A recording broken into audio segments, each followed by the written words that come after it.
Good morning and welcome to ABC News Ghana. This is ABC Headlines. I am Khadija Isifu. Coming up in the headlines. Health Minister Minta Kandobi mourns that Zipline is delivering condoms, mosquito nets, needles, needless and textbooks instead of essential medical items. The Asante Henio Tumfo Tutu II is expected to present the outcome of the long-running mediation talks on the Boko conflicts to the president in the coming days, following the conclusion of a major dialogue session yesterday.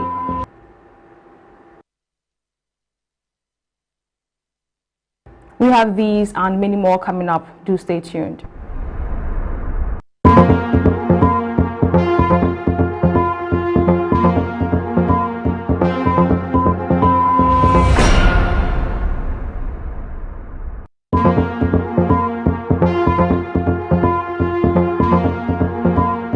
We're streaming live on Facebook and on YouTube at ABC News GH_. Now to the details. The Member of Parliament for Kwandai constituency, Matthew Yindam, has filed an application at the Supreme Court seeking to squash the judgment of the High Court Commercial Division in Tamale, which annulled his parliamentary election victory.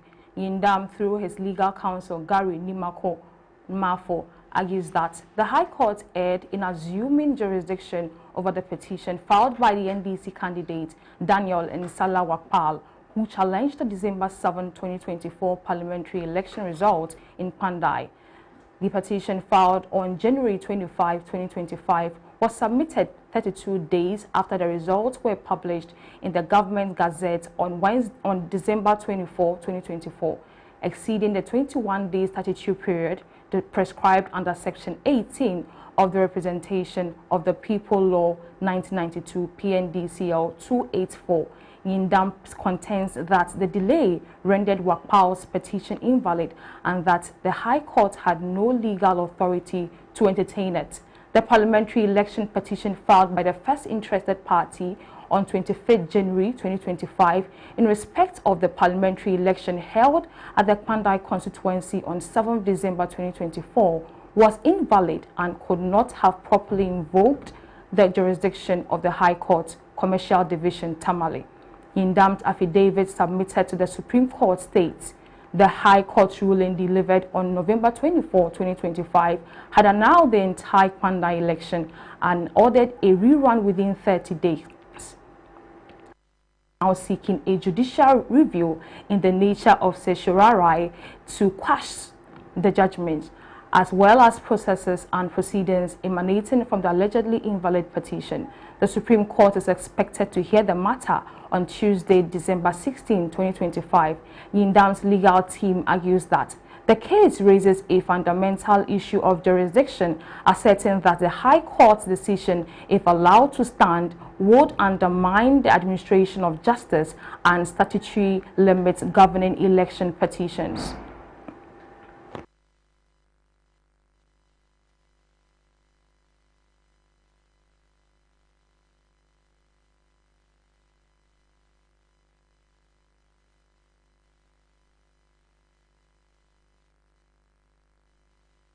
Now, away from that, the Asante Henio Tumfo II is expected to present the outcome of the long-running mediation talks between the Kusasi and Mamprosi factions to the president in the coming days, following the conclusion of a major dialogue session at the Menchia Palace on Monday. There were scenes of wild jubilation at the palace as members of both sides expressed relief and optimism after the latest round of talks ended on a positive note. These meetings were seen as a pivotal moment in the national quest to resolve the Boko disturbances. Meanwhile, brief skirmishes were reported between the two opposing factions at the frontage of the Menchia Palace after a member of the Mamprosi who was widely jubilating reportedly hit a vehicle of the other faction. It took the intervention of the security to restore calm. Otumfo II was tasked by President John Mahama to lead the mediation process aimed at restoring peace, reconciliation, and mutual understanding.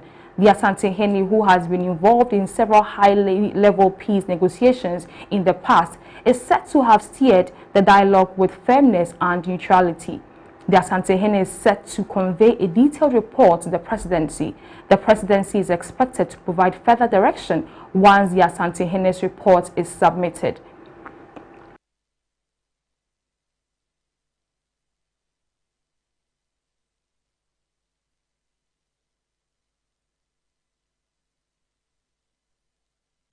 The contractual integrity of Zipline Ghana's drone delivery service has been challenged by Minister of Health Kwabena Minta Kando, who revealed that the multi-million-dollar scheme is predominantly being used to transport non-emergency items, including condoms and textbooks, school textbooks, rather than life-saving supplies to hard-to-reach areas. Speaking at the Government Accountability Series on Monday, December 1, 2025, the minister presented data showing that the service has largely strayed from its core mandate, raising serious concerns about the value for money the government is receiving, especially amid reports of a colossal 174 million Ghana cedis debt owed to Zipline.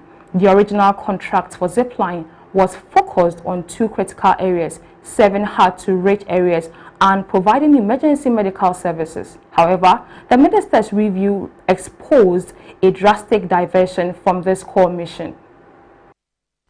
Their services was to concentrate on the hard-to-reach areas and emergency services. But upon review of the activities, what we have realized is that the hard-to-reach areas constitute only 12% of the activities, 12%, 1-2.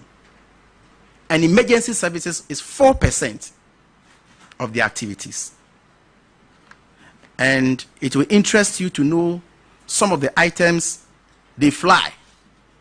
Items like condom, blood donor cards, not blood, blood donor cards, mosquito nets, food and nutrition items, adhesive tapes, syringes and needles, education materials, among other things, textbooks, exercise books, uniforms, and a lot more. So these are some of the items they have been flying. And so when we came to office, we think that there must be value for money. And therefore, we are engaging them. So if you hear that we are not engaging Zipline, it's not true. We have met more than 3 times, and we are still engaging them to know how we can have value for money. And that is what His Excellency the President has directed us to do.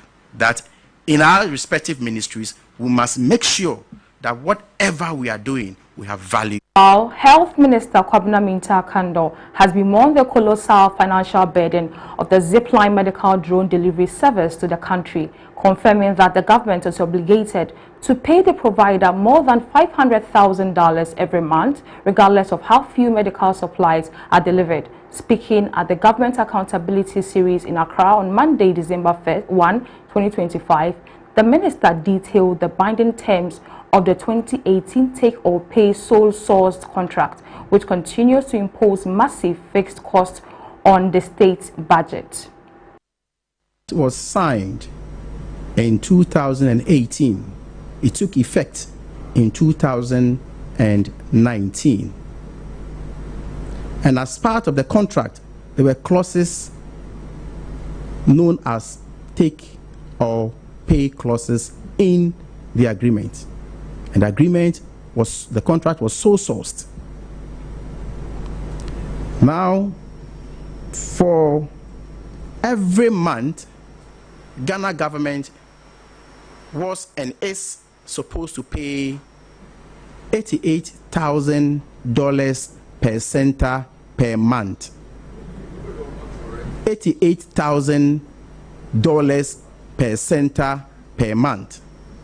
So if you do the computation, we are paying more than, because we have 6 centers, so we are paying a little over $500,000 every month for the services of the drones. what is more interesting, and I think everybody needs to know, is the fact that in the beginning of this contract, the idea was that... Still on the health sector, Minister of Health Kwabena Minta Kando has announced that the government will increase tariffs paid to service providers under the National Health Insurance Scheme by an average of 120% beginning in 2026. Speaking during the Government Accountability Series on Monday, December 1, 2025, the minister said the adjustment is in response to long-standing concerns from service providers who have complained that existing tariffs are inadequate and unrealistic. Gone were the days where you hear service providers shouting on top of their voices on the rooftop that they were going to withdraw services because they were not receiving payment. And this is no more the case as I speak to you now. In some cases, my CEO will have to call even some of the service providers to bring their claims for payment. That is the current status of the National Health Insurance Authority.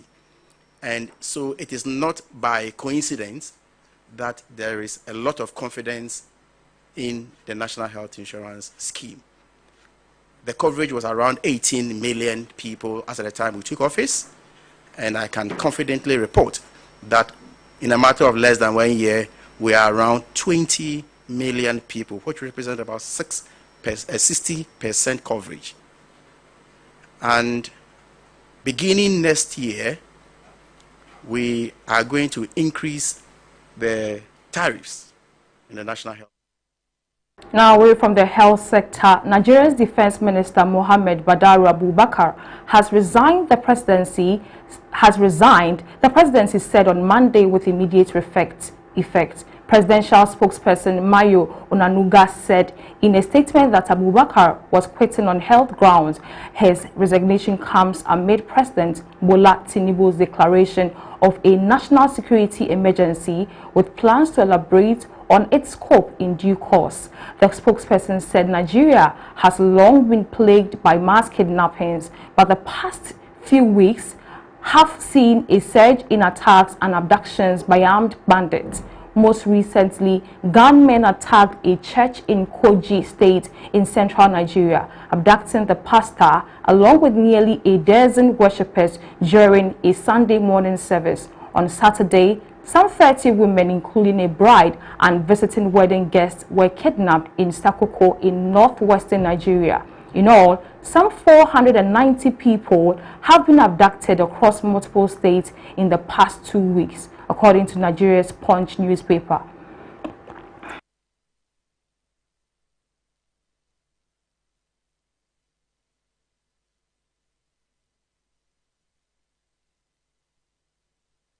That's how we wrap up with the headlines this morning. For more news, visit our website at www.abcnewsgh.com and follow us on our socials at abcnewsgh_. ABC in the Morning comes up next with Abna Manti. I am Khadija Isifu. Have a nice day.